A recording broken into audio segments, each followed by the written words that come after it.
A big thanks goes to our producers for this week's episode: Danielle, Ginger, Mike, Cato J, Devan, Savannah, PixeledDonut, Jeanelle, Michelle, Dianne, Joy, Josh, Shorty, Lauren, Ribecka, Araceli, KealaniHawaii, Obese J, Katie, Rory, Caley, and Bradley. I'd also like to welcome to the online campfire Shelby and Rosa. Thanks for joining and supporting the podcast. And also thanks to Christell. I hope that's right. If you're interested in becoming a member of the official Nightmare Society campfire online, you can find us on patreon.com/nightmaresociety. It's a way you can show support for the podcast, or if you're just interested in bonus episodes, early access, and other creepy things that I come across. That is where all of that is housed. There are a few tiers for you to choose from, starting at $1 a month. A big shout out to some lovely listeners who left really kind reviews on Apple Podcasts. It's been quite a while since I checked the reviews over there, and I was very happily surprised at the amount of reviews you guys took the time to leave. So thank you so much to Dr. Love 1023, Sino86, Alexis 311, Exeleronn, Lovemygreatlife. I really like that username. Finley Hearts Nightmare Society, also love that one. KayKay, who gave me a really good laugh with their review. fakeworldnews, KayKay 337, Kabuto 360, Rose, I hope I'm pronouncing that okay. EgoAssassinator, Sammy_G316, Leewhee, and Western 31596, who I might have mentioned before, but that's okay. Thank you all so much for leaving such kind reviews. I really appreciate it. Also, thank you so much to our wonderful contributors for tonight's stories: User High Defiance and User Seat. And lastly, don't forget, the Nightmare Society podcast can be found anywhere you get your podcasts, as well as YouTube. And there's always a new episode every Thursday. You can find us on Instagram at Nightmare Society Radio, so go head over there and give us a follow. Now, get comfy and prepare yourself for another episode of the Nightmare Society.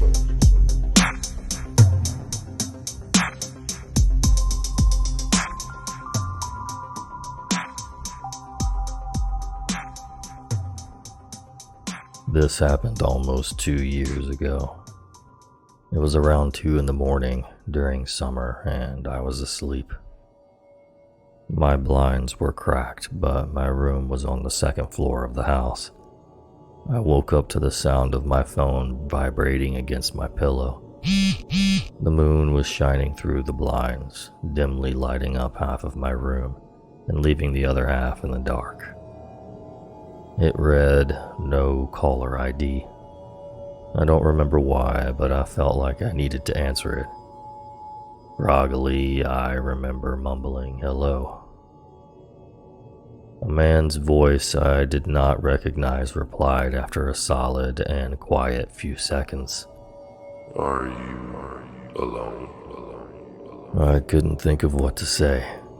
I didn't say or do anything for what felt like minutes. I couldn't put a face or a name to the voice. It was low and grumbly, and he sounded like he was moving. Finally, I said no, and hung up. Seconds later, I heard the doggy door downstairs open. You all know the sound, but imagine that slowed down. My dog was in my bed, now moving towards me as I had woken him up. The doggy door closed. I sat in the unsettling silence, waiting for the sound of footsteps coming up the stairs. Nothing. After a few minutes, I slowly got out of bed and made my way to my window.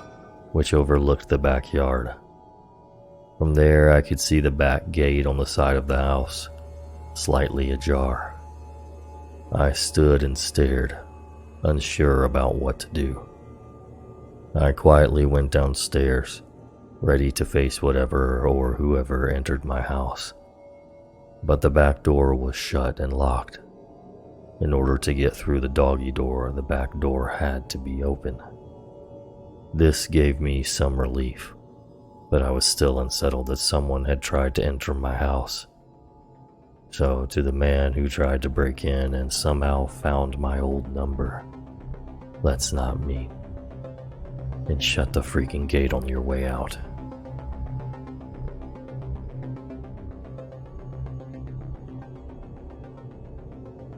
This is for all you Texans out there. This is my Texas nightmare. It was around 2001 or 2002, so cell phones were a thing, but it was still common for people to not have them. Usually I had a beeper that I carried around, but with no phones at the lake house, my father gave me a walkie-talkie with a very long reach instead. Looking back on it now from a world of cell phones, this seemed like a bad idea. But this was a small town, and we had spent so much time there that it felt safe. So one of these weekends I was buzzing around my neighborhood like I usually did, and I stopped at this peninsula that overlooked the lake. This was a set of docks that us kids always came to when we wanted to swim, despite the very real threat of the giant alligators of East Texas. But being stupid kids, we really didn't worry about that. I was overlooking the lake when my walkie-talkie buzzed to life.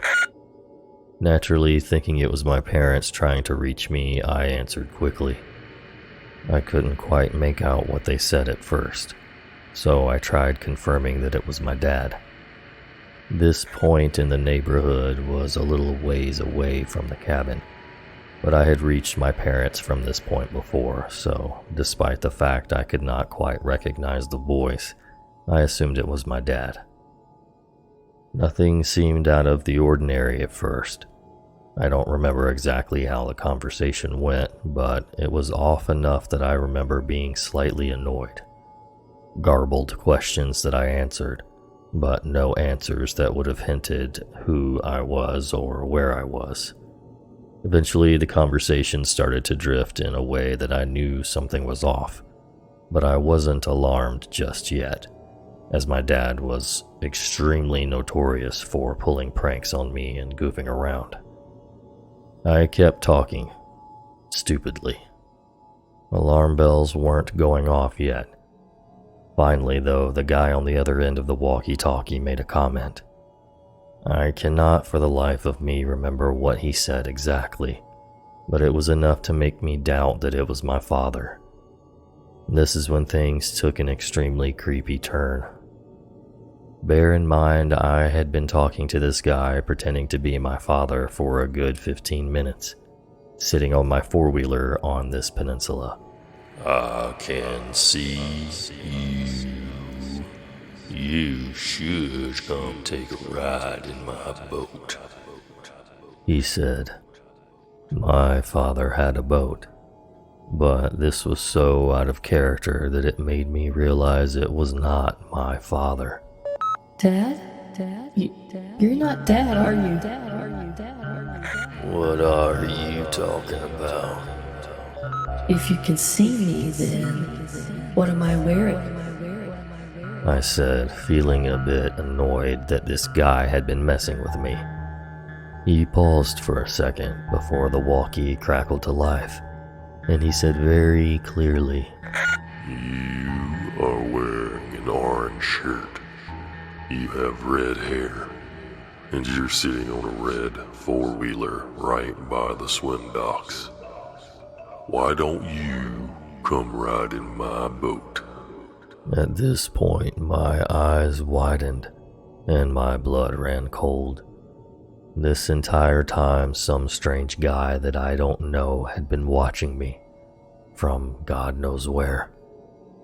It took me maybe 10 seconds to look around wildly and then kick the four-wheeler up and race out of there so fast that the wheels had a hard time catching ground.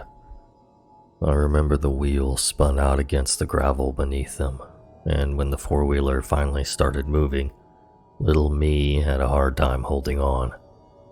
I floored it the entire way home, stopped in the middle of the yard, and burst into the house.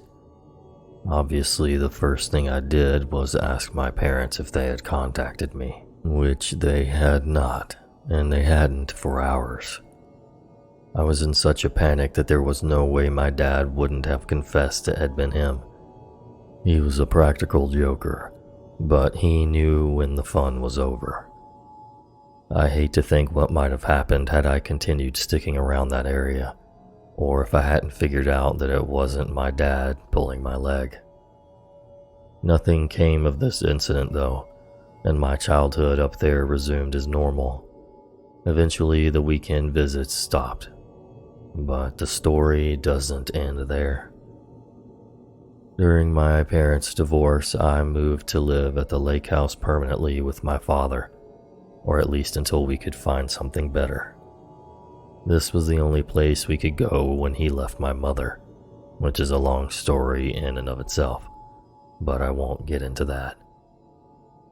My father had recently suffered from health issues, so I took a job at a nearby gas station / tobacco barn to pay the bills and let him recuperate. Thankfully, the lake house had no bills save for electricity, water, and internet, so my small salary was enough to keep us going.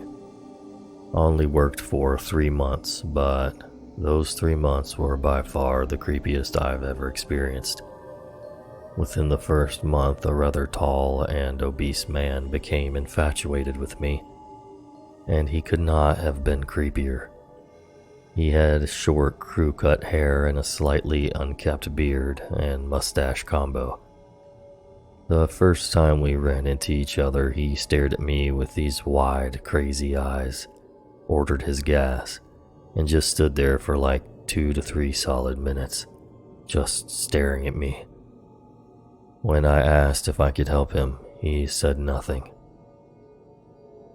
Now, the part of the tobacco barn I worked in was strictly the gas side, and I was pretty much in a glass box with an opening to take people's money and give them their cigarettes, which I could not have been more thankful for.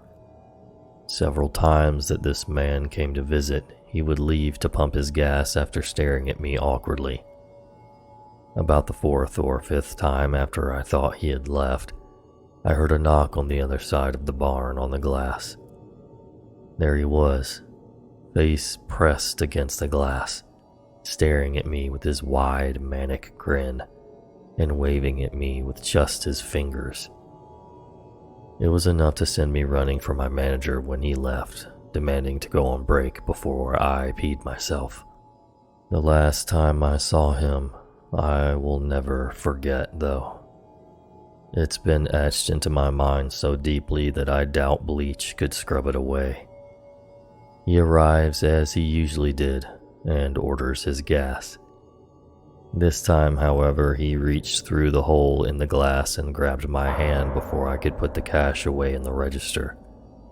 It wasn't a violent grab, but it was firm enough to keep me from pulling away. Being a very sheltered 18-year-old, I froze in place. I love you, he said, refusing to let go of my hand.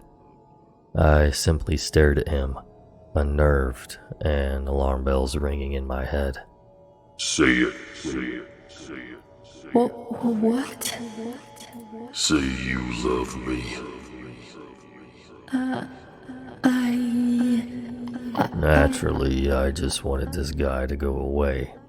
And being so freaking scared out of my mind at this point of him, I stammered and said it out of impulse. Maybe he would let me go and go away. I love you. I said uneasily. Call me if you need anything. What's my number? he asked again. This threw me off completely, and the look on my face probably gave away my confusion, because he repeated himself, despite my stammering that I did not know. Finally, he said something that made my blood run cold. I felt like I was going to throw up. It's 911. He winked at me.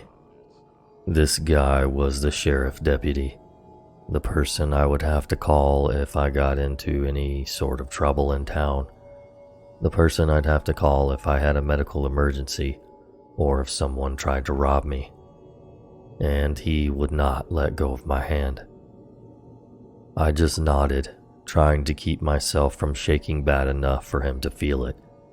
He had never pulled up in a police car or anything.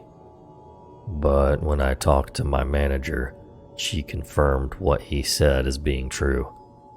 Once he did let go of me and went on his way, I retreated to the back and demanded to be relieved from the gas station area.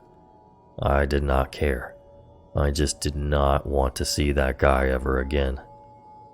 Thankfully, we moved soon after, so I never had to.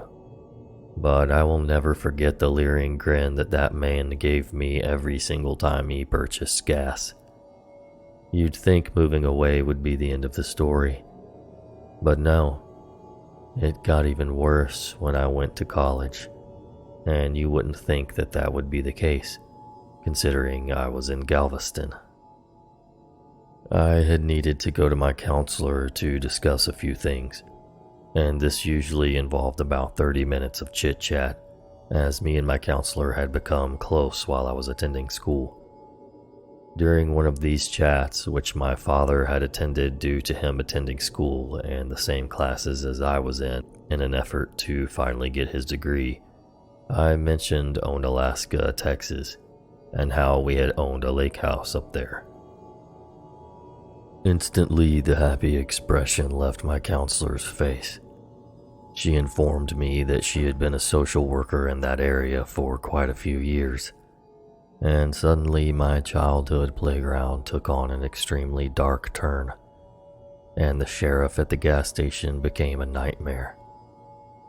Apparently, the area was notorious for pedophilia, kidnappings, and other horrible incidents. Whole neighborhoods, including police officers, were in on it, and it was common for people trying to out the incidents to either go missing or be completely thrown out of the community through intimidation tactics. She proceeded to tell me of several cases she had worked on, careful to leave out the confidential details, of course, including incidents of entire families being in on the whole mess. When I told her about the sheriff I had encountered, she kind of paled and would not tell me anymore, except that she wasn't surprised. The conversation went on for over an hour and a half, but it was enough to make me never want to return to the small town I had called my childhood summer home, and vow to never ever bring any children I might have in the future there. So to the guy that intercepted my walkie-talkie signal and tried to lure me to his boat, and to the creepy sheriff, let's never meet again. Thanks so much for listening. Until next time. Sweet.